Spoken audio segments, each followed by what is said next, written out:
zijn hier voor het Fit op Leeftijd evenement ter ere van het WK veldrijden.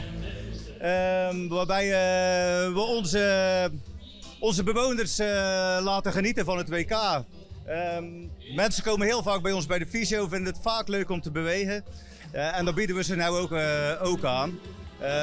In samenwerking met het WK, om dat te laten leven ook bij onze mensen, is dat eigenlijk hartstikke leuk.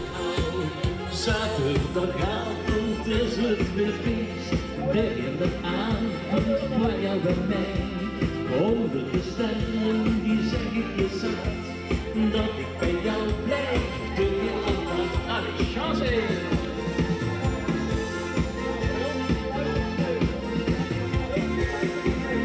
En we gaan eerst fietsen, gelukkig zijn, kijken naar... En ik zie dat het hier een volle bak is, hè? Ja, zeker. Het is goed bezocht, dus we zijn er blij mee zo.